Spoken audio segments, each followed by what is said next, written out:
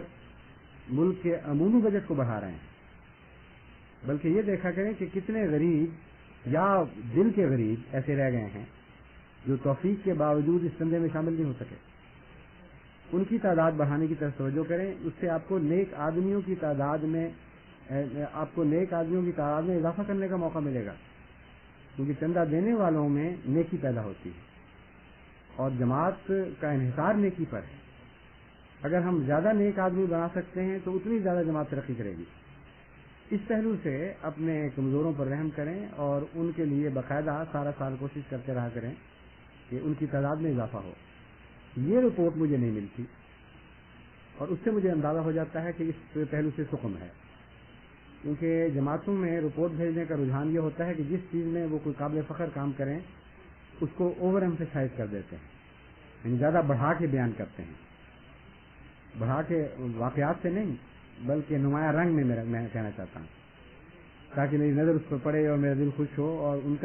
کی نیت بھی نیک ہوتی ہے تاکہ ان کے لیے دعا دل سے نکلے کہ بہت اچھا کام کر رہے ہیں. جو پہلو تشنا رہ گئے ہوں ان کا ذکر ہی نہیں کرتے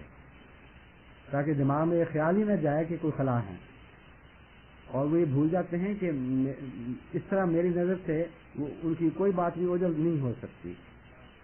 کیونکہ اللہ تعالیٰ نے مجھے مزاج ہی یہ عطا فرمایا ہوا ہے کہ میں سارے پہلوؤں کو نظر ڈال کے رپورٹ دیکھتا ہوں. اگر بعض پہلوؤں کا ذکر نہ ہو تو مجھے یقین ہو جاتا ہے کہ اس پہلو میں کام ہی نہیں ہوا، ورنہ وہ ذکر کرتے. اور میں نے نصیحت کی تھی گزشتہ سال بھی کہ آپ اپنے ہاتھ سے یہ لکھ دیا کریں کہ ہم نے اس معاملے میں ابھی تک کوئی کام نہیں کیا، اس میں برکت ہے، یہ قول سدید ہے. اس سے آپ کو ایک کام کی طرف بار بار توجہ پیدا ہوگی اور وہ خلا بھرنا شروع ہو جائے گا. جب آپ اپنی کمزوری چھپانے کے لیے ایک جگہ سے چھلانگ لگا کر دوسری جگہ پہنچتے ہیں اور بیچ میں ایک خلا پیدا کر دیتے ہیں تو جو مقصد ہے وہ تو پورا نہیں ہوا. نہ مجھے دھوکہ دیا جا سکا، نہ خدا کو کوئی دے سکتا ہے. تو بے مقصد ایسی غلطی کر رہے ہیں جس کا آپ کو اپنا نقصان ہے. آپ اگر یہ لکھتے کہ اب آگے جا کر مجھے برج کرنا پڑے گا، بیچ میں ایک خلا آ رہا ہے، بدقسمتی سے ہم اس خلا کو پور نہیں کر سکے. ہر رپورٹ میں اگر یہ لکھا جائے تو انسانی ضمیر آخر کو چوکے دیتا ہے، توجہ دلاتا ہے، پھر انسان کوشش کرتا ہے کہ اس خلا کو کسی رنگ میں پور کرے اور اس کے نتیجے میں ترقی ہوتی ہے.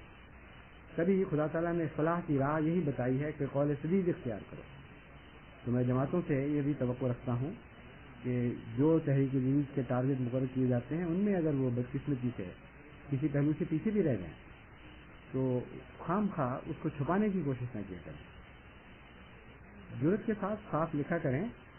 اس کے نتیجے میں بھی تو دعا پیدا ہوتی ہے. یہ بات وہ بھول جاتے ہیں، وہ سمجھتے ہیں کہ صرف اچھے کاموں کے لیے دل سے دعا نکلتی ہے، وہ میں پڑھتا ہوں دل خوش ہو جاتا ہے. حالانکہ جو کمزور کام ہے ان پر بعض دفعہ زیادہ دردناک دعا دل سے نکلتی ہے. اس بارے میں بھی خدا ان کو توفیق عطا فرما دے. اس کے بارے میں بھی اللہ تعالیٰ ان کی ہمتیں بڑھائے، ان کی توفیق میں وسعت عطا فرمائے.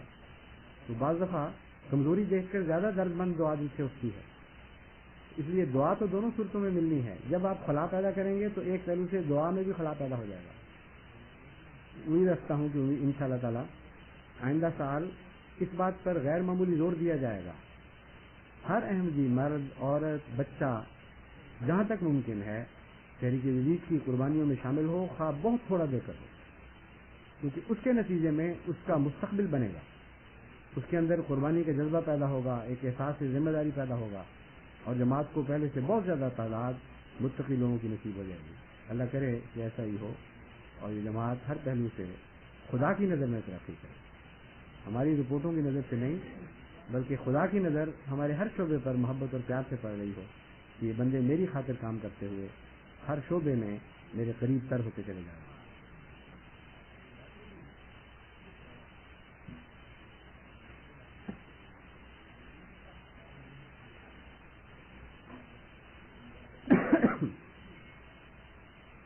الحمد لله نحمده ونستعينه ونستغفره ونؤمن به ونتوكل عليه لا شريك له ونشهد أن محمدا عبده ورسوله. خطبہ ثانیہ سے پہلے میں یہ نماز جنازہ غائب کا اعلان کرنا چاہتا ہوں. ہمارے سلسلے کے مخلص کارکن مکرم قوی محمد شریف اشرف جو آج کل ایڈیشنل وکیل المال ثانی کے طور پر غذائی طور پر خدمات سلسلہ انجام دے رہے ہیں اور میرے ساتھ کافی ہاتھ بٹا رہے ہیں ہندوستان میں. ان کے والد میاں فتح محمد صاحب جو مکرم غلام محمد صاحب اختر سابق ناظر اعلیٰ مرحوم کے بڑے بھائی تھے، ان کی وفات کی اطلاع ملی ہے. غالباً مجھے تو بڑے بھائی یاد ہے، ممکن ہے چھوٹے ہوں بعض، یہ ایک ثانی بات ہے. ان کے بھائی تھے بہرحال. تو ان کے بیٹے مکرم اشرف صاحب ان کے جنازے کی شمولیت کے لیے پاکستان چلے گئے ہیں. جانے سے پہلے یہ پیغام دے گئے تھے کہ ان کی نماز جنازہ غائب پڑھائی جائے. اسی طرح ایک بزرگ احمدی خاتون شہزادی حلیمہ اعظم صاحبہ جو موسیہ تھیں اور ڈاکٹر رشید اعظم صاحب پہلے کی اہلیہ تھیں، وہ وفات پا گئی ہیں. یہ ڈاکٹر ماسٹر نذیر حسین صاحب چوکائی مرحم عیسیٰ والے کی چھوٹی بیٹی تھیں. ان کی بھی نماز جنازہ غائب ہوگی. ایک ہمارے سلسلے کے پرانے خادم دین مکرم راجہ محمد نواز صاحب، جن کے ایک بیٹے آج کل ناروے میں ہیں اور ایک جیلم میں ہی بڑے اچھے مخلص کارکن ہیں. اچانک ان کی وفات کی بھی اطلاع ملی ہے. یہ جلسے پر تشریف لائے تھے اور بہت اچھی صحت تھی اس وقت، کوئی فکر والی بات نظر نہیں آ رہی تھی، مگر خدا کا وقت کی مرضی ہے جب بلاوا آ جائے. انشاءاللہ نماز جمعہ کے ایمان بعد ان تینوں کی نماز جنازہ غائب ہوگی.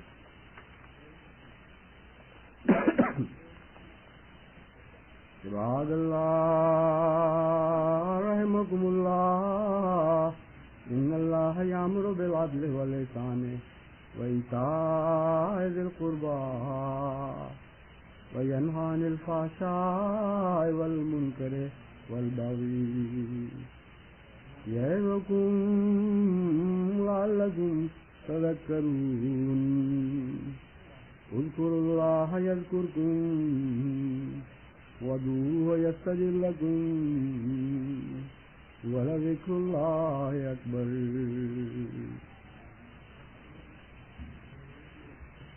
نماز جمعہ کے بعد میں نے جنازے کا کہا تھا، وہ اصل میں عصر کے بعد کہنا چاہیے.